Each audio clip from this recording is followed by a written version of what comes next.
नमस्कार, मैं कमलेश कबीर आपका एक बार फिर स्वागत करता हूं इस नए एपिसोड में। आज के इस एपिसोड में हम बात करेंगे राहुल गांधी की और कांग्रेस का एक वर्ग। मैं पूरी कांग्रेस की बात नहीं कर रहा। कांग्रेस का एक वर्ग जो चाटुकार वर्ग है वो चाहता है कि राहुल गांधी इस देश का प्रधानमंत्री बने। लेकिन जब बात यह आती है कि राहुल गांधी देश का प्रधानमंत्री बने तो क्या जनता राहुल गांधी को प्रधानमंत्री पद के लायक समझती है? यह बड़ा महत्वपूर्ण हो जाता है, क्योंकि इस पद पर सिर्फ और सिर्फ जनता ही बिठा सकती है। कांग्रेस पार्टी ये सोचे कि कांग्रेस पार्टी राहुल गांधी को पद पर बिठा देगी, तो सोनिया गांधी ने जो प्रयास करने थे वो इससे पहले कर चुकी है। और नतीजा क्या रहा? नतीजा ये रहा कि आज कांग्रेस पार्टी अपने आप को राज्यों में भी ढूंढने की कोशिश कर रही है। और आपने देखा है पिछले 2 से 3 साल में तो कांग्रेस पार्टी की यह स्थिति आई है कि क्षेत्रीय पार्टियां, छोटी छोटी पार्टियां, वो भी कांग्रेस पार्टी के साथ बार्गेनिंग करती है। और कांग्रेस पार्टी इतनी लाचार और इतनी मजबूर हो गई कि उनके साथ में गठबंधन करने के लिए तैयार हो जाती है। तो फिर सवाल यह उठता है कि अकल बड़ी या भैंस? यह कहावत तो आपने सुनी होगी, लेकिन आज जो है वो सवाल भैंस का नहीं है। आज सवाल यह उठता है कि अकल बड़ी या राहुल गांधी। अब आप समझ सकते हैं मैंने ये उपमा देने की कोशिश की है, लेकिन मैं किस संदर्भ में कह रहा हूं इस बात को समझना जरूरी है। और क्यों समझना जरूरी है? क्योंकि 55 साल की उम्र में बचपन जैसी हरकतें करने का कोई औचित्य नहीं रह जाता जब आप अपने आप को एक राजनेता के रूप में स्थापित करना चाहते हो। कांग्रेस पार्टी पिछले 15 से 20 साल से लगातार जो है वो लॉन्च करने की कोशिश करती है। हर बार एक नया प्रयास करती है, लेकिन वो विफल रह जाती है। और उसकी विफलता का कारण सिर्फ और सिर्फ राहुल गांधी।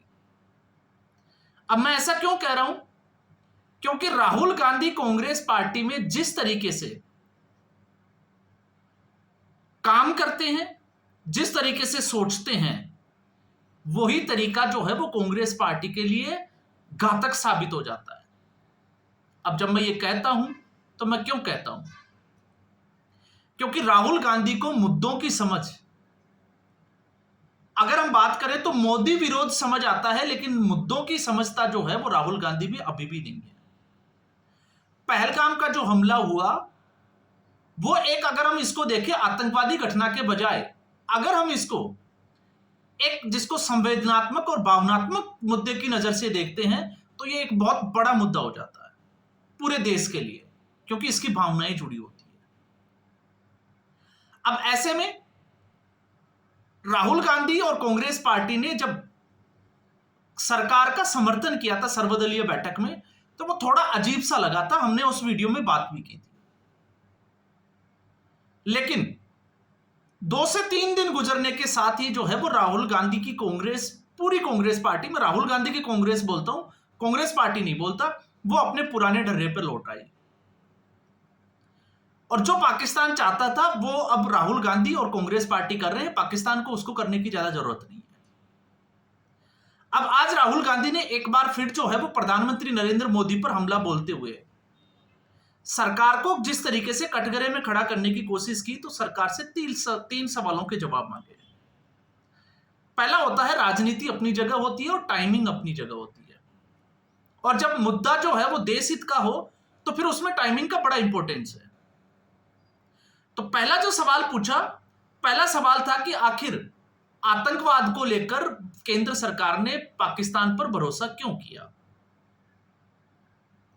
तो अब सवाल यह उठता है कि जो प्रधानमंत्री, जो विदेश मंत्री और जो सेना, रक्षा मंत्री अगर ये मीडिया के सामने आकर ये कहें कि आतंकवादी घटना को एक्ट ऑफ वॉर माना जाएगा, या फिर इससे पहले किसी प्रधानमंत्री ने, क्योंकि कांग्रेस पार्टी तो बड़े लंबे समय तक सत्ता में रही, तो क्या किसी प्रधानमंत्री ने यह कहा कि आतंकवाद और पाकिस्तान सरकार एक ही है? ये पहली बार जो है वो नरेंद्र मोदी के मुंह से सुनने को मिला, जिसमें सीधे तौर से पाकिस्तान का नाम लेकर जो है वो आतंकवाद की जिस तरीके से व्याख्या करनी चाहिए, दुनिया को संबोधित करना चाहिए, उस तरीके से इस सरकार ने किया। और फिर जब आतंकवाद की बात आती है तो आतंकवाद में आपने देखा होगा, उरी में जो आपने देखा अटैक हुआ, उसका जिस तरीके से बदला लिया गया, सर्जिकल स्ट्राइक की गई, सबूत मांगे गए। फिर उसके बाद में पुलवामा में अटैक हुआ, सबूत मांगे गए, बालाकोट एयर स्ट्राइक भी हुई, आपको यह भी पता है। लेकिन इस बार पाकिस्तान जो है वो सबूत दे रहा है, तो इनके मुंह में दही जम जाता है। अब यहां पर जो है वो एक सवाल और खड़ा हो जाता है, वो सवाल ये उठता है कि आखिर राहुल गांधी इस देश को क्या जताना चाहते हैं? क्या ऐसा करने से राहुल गांधी का विश्वास जो है वो जनता के प्रति बढ़ेगा, या जनता में राहुल गांधी के प्रति विश्वास बढ़ेगा? तो उसकी उम्मीद तो जो है वो कम ही नजर आती है, और ये कांग्रेस पार्टी भी अच्छे से जानती है। लेकिन राहुल गांधी के आसपास के लोग जो है वो चीन परस्त लोग हम कह सकते हैं, लेफ्टिस्ट, चाहे वो जयराम रमेश हो या केसी वेणुगोपाल हो, तो राहुल गांधी उनकी भाषा बोल रहा है। इससे ज्यादा जो है वो राहुल गांधी कुछ बोल भी नहीं रहा। और कहते हैं कि सवाल पूछने के लिए भी अकल की जरूरत होती है। अब क्यों होती है, उसके पीछे अगर आप समझोगे तो आतंकवाद को लेकर इससे पहले कांग्रेस पार्टी की क्या स्थिति थी, देश क्या क्या चाहता था, 26/11 जो है वो पूरी दुनिया ने देखा। कांग्रेस पार्टी ने इतनी बड़ी आतंकवादी घटना होने के बावजूद आप देखिए कि मुंबई में 170 के आसपास लोगों को जो है वो गोलियों से भून दिया गया, और कांग्रेस पार्टी का स्टेटमेंट कि चुप्पी ही जो है वो इसका जवाब है। और क्यों? क्योंकि अगर वो पाकिस्तान को जवाब देते हैं तो फिर भारतीय जनता पार्टी को फायदा होगा। अब आप सोच के देखिए कि सोच क्या रही होगी। और फिर अगले सवाल पे आते हैं। अगला सवाल जो है वो ये है कि एक भी देश ने पाकिस्तान की आलोचना क्यों नहीं की? तो आप सोच के देखिए, ये भी जो है वो कितनी मूर्खतापूर्ण बात है। अब जब हम कहें कि मूर्खतापूर्ण क्यों है, तो पाकिस्तान के साथ कौन सा देश खड़ा दिखाई दिया? चाइना। चाइना जो है वो भारत का परंपरागत दुश्मन है, और टर्की। इसके अलावा किसी देश ने पाकिस्तान का समर्थन किया, कोई स्टेटमेंट दिया? जबकि मुस्लिम कंट्री भी नरेंद्र मोदी के साथ खड़े दिखाई दिए। और वैसे अगर आप देखोगे तो इसमें जो है वो एक बड़ी बात, एक तीसरा सवाल जो है वो इंपॉर्टेंट है, फिर मैं उस पर आता हूं कि जिस तरीके से विदेश मंत्री एस जयशंकर के ऊपर एक आरोप लगा कि उन्होंने मुखबिरी की। अब एक 55 साल के बच्चे से हम इससे ज्यादा जो है वो उम्मीद कर भी नहीं सकते, क्योंकि इस सवाल को समझना बड़ा जरूरी है। और सवाल को समझना इसलिए जरूरी है कि आखिर राहुल गांधी इस सवाल से क्या जताना चाहते हैं।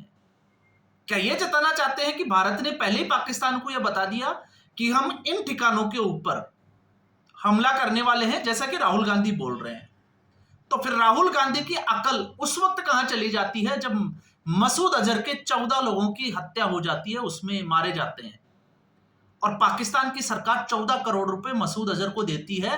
तो प्रत्यक्ष को प्रमाण की जरूरत ही नहीं है, क्योंकि आतंकवादी जो ठिकाने थे उन पर हमला किया गया, और बड़ी सटीकता से किया गया, जिसमें आतंकवादियों की हत्या हुई है, आतंकवादी मारे गए हैं। तो आप सोच के देखिए राहुल गांधी की समझ क्या है। क्योंकि मुखबिरी का मतलब तो यह है कि आतंकवादियों को और पाकिस्तान की सरकार को यह कह दिया हो कि हम जो है वो ये कार्रवाई करेंगे और आप खाली करके चले जाओ। तो फिर आतंकवादियों को मजा आ रहा होगा कि मोदी जो है वो हमारे ऊपर हमला करेगा, और हमें पता है कि हमें यहीं रुकना है, क्योंकि हमारे जो पिताजी है, आका है आतंकवाद के, उनको जो है वो हमारी तरफ 1-1 करोड़ रुपए मिलेंगे, और फिर वो वापस से जो है वो आतंकवाद को खड़ा करेंगे। अब इतने मूर्खतापूर्ण सवाल कौन कर सकता है? आप सोच के देखिए। अब कांग्रेस ही भले जो है वो सीने के ऊपर पत्थर रखकर इसको डिफेंड करते हुए नजर आए, लेकिन एक छोटा बच्चा भी जो है वो इसको समझ सकता है कि आखिर इस सवाल का लॉजिक क्या है। और फिर एक इसमें साथ में एक बात और जोड़ी गई, जिस तरीके से प्रधानमंत्री नरेंद्र मोदी बीकानेर पहुंचे और देशनों जो करणी माता टेम्पल और उसके बाद में जनता को संबोधित किया, तो उसमें जिस तरीके से उन्होंने कहा कि खून खोलता है, तो राहुल गांधी जो है वो प्रधानमंत्री नरेंद्र मोदी को कोसते हुए जब ये कहते हैं कि आपका खून जो है वो कैमरे के साथ ही खोलता है, तो अब सवाल तो यह भी उठता है कि 1984 में जब इंदिरा गांधी की हत्या हुई तो कांग्रेस का जो खून था वो किसके खिलाफ खोला था? मान लेते हैं मोदी का जो खून है वो कैमरे के सामने ही खोलता है, लेकिन कांग्रेस पार्टी का तो जो है वो खून खोलता है, तो किसके खिलाफ खोला आपने? आपने जो है वो अपना गुस्सा किस पर निकाला? आतंकवादियों पर या फिर एक सिख कौम के ऊपर? तो कांग्रेस पार्टी के उस नरसंहार को राहुल गांधी को याद रखना चाहिए कि आपने सिर्फ और सिर्फ जो है वो एक बदले की भावना से पूरे कौम का जो है वो नरसंहार किया, दिल्ली को दंगों की आग में झोंका। और जब मैं ये कहता हूं तो मैं जो है वो ऐसे नहीं कह रहा, क्योंकि इसमें कांग्रेस पार्टी के बड़े नेता सजा याफ्ता है, उनके ऊपर आरोप सिद्ध हो चुके हैं, तो राहुल गांधी इनसे बचकर क्या भाग सकते हैं? और जो आज लोग ये तुलना कर रहे हैं कि आयरन लेडी चल रहा है, तो 1971 की लड़ाई से हमें मिला क्या? हमें यह भी तो जो है वो सवाल खड़ा होता है कि 1971 में आप जीत गए, 93,000 आपने बंदी बनाए, लेकिन 2,000 फौजियों की मौत भी हुई थी, सैनिकों की। तो भारत को मिला क्या? कुछ नहीं। समझौता हुआ और पाकिस्तान के जो लोग थे उनको छोड़ दिया गया, सेना को। बांग्लादेश अलग हुआ, वो एक अलग कहानी है, लेकिन भारत को क्या मिला उससे? अब आप सोच के देखिए। और फिर कांग्रेस का इतिहास, मुझे लगता है कि जयराम रमेश, केसी वेणुगोपाल को हिम्मत करके राहुल गांधी के सामने एक बुक लेके बैठनी चाहिए और कांग्रेस पार्टी का इतिहास जो है वो राहुल गांधी को बताना चाहिए। जो आज चाइना के साथ एमओयू करते हैं, तो चाइना के साथ, चाइना को जो अक्साई चीन का जो हिस्सा है अभी, जो भारत का हिस्सा था, किसने दिया? आप पीओके लाने की बात करते हो, हम बात कर रहे हैं कि पीओके दिया किसने और किस मंशा से दिया गया? और फिर 1971 में पीओके लिया क्यों नहीं गया?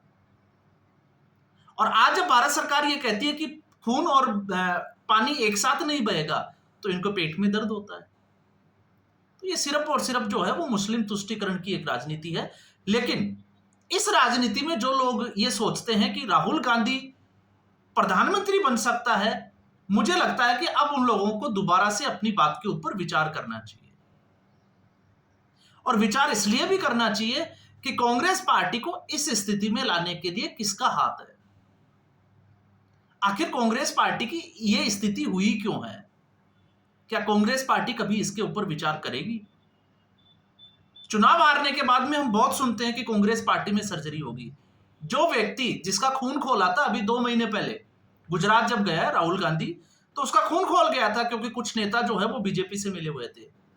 क्या हुआ? आप अपनी पार्टी से एक नेता का नाम बताइए जिसको आपने पार्टी से निकाला हो इस आरोप के ऊपर।